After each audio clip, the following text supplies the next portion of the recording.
अस्सलाम वालेकुम व्यूअर्स। तो कैसे हैं आप सब? उम्मीद करती हूँ आप सब ठीक होंगे। तो जी जनाब, आज हम बनाने जा रहे हैं चिकन आलू का सालन। तो चिकन आलू का सालन हम कैसे बनाते हैं ये हम आपको दिखाते हैं अपने तरीके से। तो यहाँ पे हमने प्याज ले लिए 2 बड़े साइज की, जिसको हमने फाइन बिल्कुल बारीक कटिंग कर लिया है। तो यहाँ पे प्याज को हमने डाल दिया है। प्याज को हम अच्छे से जो है फ्राई करेंगे। यहाँ पे हमने बिल्कुल डार्क ब्राउन नहीं करना है, बिल्कुल लाइट ब्राउन करना है प्याज को हमने। तो यहाँ पे हम शामिल कर देते हैं 2 हमने लिए हैं बड़ी इलायची, और 1 हमने लिए दालचीनी का टुकड़ा, 2-3 लौंगे लिए और 2-3 हमने लिए काली मिर्च। तो ये हम यहाँ पे शामिल कर देंगे और इसको भी अच्छे से मिक्स कर लेंगे। तो अच्छा, तो जी जनाब, अब हम यहाँ शामिल करते हैं अदरक का पेस्ट। यहाँ पे हमने अदरक का पेस्ट शामिल कर दिया है 1 से 1.5 चमचा। और अब हम शामिल कर रहे हैं लहसुन का पेस्ट। ये हमने लहसुन का पेस्ट शामिल कर दिया है, ये भी 1 से 1.5 चमचा। आप चाहें तो मिक्स करके भी डाल सकते हैं अगर आपका मिक्स पिसा हुआ है तो। और यहाँ पे अच्छे से हमने इसको चलाना है, मिक्स करना है। तो लहसुन अदरक को डाल के हमने अच्छी तरह से बुनाई कर ली है 1 से 2 मिनट। ये आप देख सकते हैं कलर इसका चेंज हो गया है। अब हम यहाँ मसाले ऐड करते हैं। तो यहाँ पे 1/2 टीस्पून हम शामिल कर रहे हैं रेड चिल्ली पाउडर, और 1/2 टीस्पून हम यहाँ शामिल कर रहे हैं हल्दी पाउडर, और 1 टेबलस्पून हम शामिल कर रहे हैं कश्मीरी लाल मिर्च, और 1 टेबलस्पून हम यहाँ शामिल कर रहे हैं पिसा हुआ धनिया, और 1 टेबलस्पून यहाँ पे हम शामिल कर रहे हैं ज़ीरा पाउडर। तो ये ज़ीरा पाउडर हमारा भुना हुआ कुटा हुआ है और इसकी बहुत ही अच्छी सी खुशबू आती है। ये आप ज़रूर पीस कर रखें घर में, बहुत ही खाना में बहुत ही ज़बरदस्त सा इसका टेस्ट आता है। तो मसाले जल ना जाएं, इसलिए हम जो है यहाँ पर 1 टेबलस्पून पानी शामिल कर रहे हैं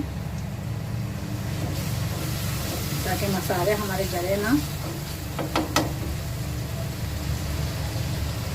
1 टेबलस्पून हम और शामिल कर रहे हैं। तो यहाँ पे मसालों को जो है हमने अच्छी तरह से बुनाई करनी है। और 1/2 टीस्पून टेस्ट के हिसाब से हम यहाँ नमक शामिल कर रहे हैं। आप जितना नमक लेते हो आप उतना डाल सकते हैं। तो जी बस यहाँ पे मसाले को जो है हमने अच्छे से भून लिया है। और यहाँ पर हम ऐड कर रहे हैं चिकन, जो हमने 1/2 kg ली है। 1/2 kg चिकन को अब जो है हम अच्छी तरह से सब बुनाई कर लेंगे। बुनाई के अंदर हमें कोई कंप्रोमाइज़ नहीं करना है, बहुत ही अच्छे से हमें बुनाई करनी है। और यहाँ पे हम डाल देंगे टमाटर। हमने 2 बड़े साइज से हमें टमाटर लिए थे, जिसको हमने कटिंग कर लिया है, और इसको भी डाल के अब हम इसमें अच्छे से मिक्स करेंगे। यहाँ पे हमें अच्छे से भूनना है, और ताकि चिकन के अंदर जो स्मेल है वो स्मेल इसकी ख़त्म हो जाए, और अच्छे से इसको मिक्स करना है, बुनाई करना है। यहाँ पे हमें जो है 5 मिनट तक अच्छी तरह चिकन को बुनाई करनी है। टमाटर जो है अच्छे से भून जाए। तो यहाँ पे चिकन के साथ ही हम जो है आलू भी इसमें शामिल कर देंगे। 2 अदद हमने आलू लिए हैं, इनको हमने कटिंग कर लिया है। तो यहाँ पे भी हम जो है इसको आलू को शामिल कर देंगे, और आलू और चिकन दोनों को हम जो है साथ ही इसकी बुनाई करेंगे। बुनाई जो है हमें बहुत अच्छे से करनी है, बुनाई में कोई भी हमें कंप्रोमाइज़ नहीं करना है। और अच्छे से बुनाई करके 5 से 6-7 मिनट तक हमें बुनाई करनी है चिकन की। अच्छे से बुनाई करके फिर हम इसमें पानी करेंगे, इनके शोरबा डालेंगे। शोरबा हमें कितना रखना है वो आप अपने हिसाब से रख सकते हैं। चिकन और आलू दोनों ही जो है ना भाप में हो जाते हैं। तो हमें बिल्कुल इसी तरह बुनाई इसकी अच्छे से करनी है। इसकी चिकन में देखें अपना पानी छोड़ा है, और टमाटरों ने अपना पानी छोड़ा है। तो टमाटर देखें पानी हमने इसमें बिल्कुल भी ऐड नहीं किया है। तो यहाँ पे बिल्कुल भी पानी आपको ऐड नहीं करना है। ये चिकन और आलू जो है ये अपने ही पानी में गलेंगे। और यहाँ पे हमने जो है इसकी बुनाई 3-4 मिनट तक कर ली है। 3 से 4 मिनट इसकी बुनाई हो चुकी है। अभी भी इसकी बुनाई मज़ीद बाकी है। तो ये आप देख सकते हैं, ये देख रहे हैं मसाला अभी फटा नहीं है। जब मसाला फटा होगा ना तो समझें आपकी बुनाई जब कंप्लीट होगी। तो जी बस ये आप देख सकते हैं बुनाई हो रही है इसकी अच्छी तरह। और गैस भी जो है देखें अचानक से तेज़ हो गई, वरना गैस इतनी हल्की आ रही थी तो बुनाई में थोड़ा टाइम लग रहा था। तो अब गैस माशाल्लाह अच्छी आ गई है, तेज़ हो गई है। तो अब हम इसकी बुनाई जल्दी से कर लेंगे। तो यहाँ पे हमें 5 मिनट हो गया है। 3 मिनट हमें जो हल्की आंच थी गैस की, तो जब 3 मिनट तक हमने उस पर भुना था, और अब हमें हो गया है यहाँ पे 2 मिनट तेज़ आंच पे बुनाई करते हुए। और अच्छे से हमने भुनाई करनी है इसकी। सालन की जो भुनाई होती है ना वो तेज़ आंच पे ही होती है, हल्की आंच पे आप कभी भी भुनाई नहीं करिएगा, सालन आपका ख़राब हो जाएगा। और तेज़ आंच पे ही आप इसकी भुनाई करिएगा। इसकी सालन की जो असल भुनाई है ना वो देखें, ये इसकी निशानी मैंने आपको पहले ही बताया कि ये है निशानी। देख रहे हैं आप, मसाला जो है फटा फटा सा हो जाता है, तो ये इसकी असल निशानी है। तो ये आप देख सकते हैं यहाँ पे देखें, भुनाई करते हुए जो है ना इतना तो आलू भी जो है गल चुका है, आलू भी गल चुका है, थोड़ी सी चिकन भी गल चुकी है। यह मैं आपको दिखाऊँ, ये देखें इसमें यानी कि चिकन जो देखें भाप में हो जाती है। तो ये देखें आप कैसे चिकन टूट रही है बिल्कुल आराम से। तो ये आप देख सकते हैं कि अच्छी से हमारी भुनाई हो चुकी है। इसी में चिकन थोड़ा बहुत गल गया है, ज़्यादा नहीं गला है। तो ये देखें, मैं आपको दिखाऊं, आलू चेक कराऊं। ये देखें आलू देख रहे हैं, आलू बिल्कुल हो चुका है। आलू ने तो कसर ही नहीं छोड़ी है, थोड़ी बहुत बाद में गल जाए नहीं, आलू हो गया है। तो मसाला बिल्कुल अलग हो चुका है। देखें मसाले की कंसिस्टेंसी देखें किस तरह फटा फटा मसाला है, बिल्कुल तैयार है। अब हम यहाँ पे पानी ऐड करेंगे, जितना शोरबा हमने रखना है उतना हम यहाँ पानी ऐड करेंगे। माशाल्लाह खुशबू बहुत अच्छी आ रही है। लहसुन अदरक की सब चीज़ों की खुशबू ख़त्म हो चुकी है, जो स्मेल थी उसकी कच्चेपन की, मसालों की सब ख़त्म हो गई है। और अच्छी सी खुशबू, बहुत ज़बरदस्त खुशबू आलू गोश्त की आना शुरू हो गई है। तो यहाँ पे हमने कर दिया है शोरबा, ताकि इसमें जो चिकन में जो कसर है चिकन भी गल जाए, और थोड़े बहुत जो आलू रह गए हैं, जो हो गए हैं वो तो सही है, जो नहीं हुए हैं वो इसी में हो जाएंगे। और यही शोरबा है, इसी में चिकन भी हमारा गल जाएगा। तो अब हम इसको करते हैं कवर 10 मिनट के लिए, 10 से 15 मिनट कवर करेंगे, जब तक हमें परफेक्ट एक शोरबा तैयार नहीं हो जाता। मिलते हैं फिर 10 मिनट बाद।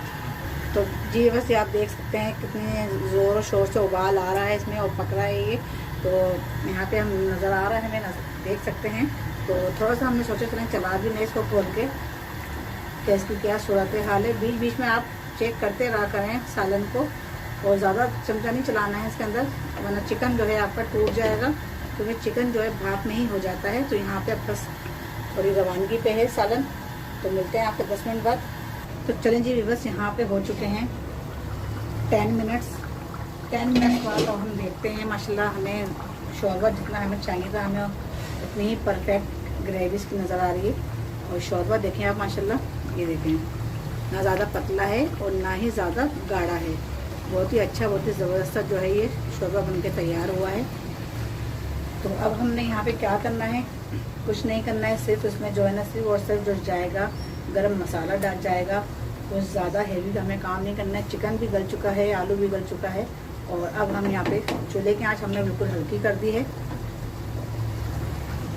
तो ये देखें जी, ये ½ टीस्पून हमने यहाँ डाल दिया है गरम मसाला पाउडर। तो ये हमारा घर का तैयार करदा है गरम मसाला। इंशाल्लाह इसकी रेसिपी भी आपके साथ हम शेयर करेंगे कि हम गरम मसाला किस तरह तैयार करते हैं। तो चलें जी, इसको बंद कर देते हैं। इसको कवर करेंगे 1 से 2 मिनट के लिए, और चूल्हा बंद करके। तो जी बस ये आप देख सकते हैं माशाल्लाह ज़बरदस्त जो है सालन तैयार हो गया आलू गोश्त का। बहुत ही आसान तरीके से हमने ये आपको बनाना सिखाया है, और ज़्यादा मुश्किल नहीं है। घर के मसालों से बहुत ही इजी तरीके से ये बन जाता है।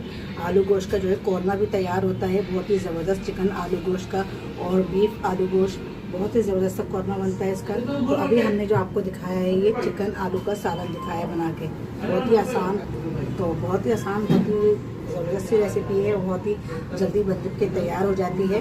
तो आज की रेसिपी आपको कैसी लगी मुझे कमेंट्स करके लाजमी बताइएगा। प्लीज़ कमेंट्स लाजमी किया करें, अपना कमेंट्स मुझे लाजमी छोड़ा करें। और मेरी रेसिपी आपको कैसी लगती हैं अपना मुझे फिर कमेंट्स करके लाजमी बताया करें, उसमें बताया करें, ताकि मुझे पता चले आप लोग कहाँ से देख रहे हैं। ये भी बताया करें कि आप लोग कहाँ से देख रहे हैं, किस जगह से मुझे मेरी वीडियो को वॉच किया जा रहा है। तो ये भी आप मुझे बताया करें, और कहाँ से आप लोग हैं। और अगर आपने चैनल को सब्सक्राइब नहीं किया तो सब्सक्राइब कर लें, लाइक नहीं किया है तो लाइक कर लें। और अगर आप मेरे चैनल पर नए हैं तो बेल आइकन के बटन पर क्लिक कर लें। तो हिना को दें इजाज़त, फिर मिलते हैं अगली रेसिपी के साथ। तब तक के लिए इजाज़त, अल्लाह हाफिज़।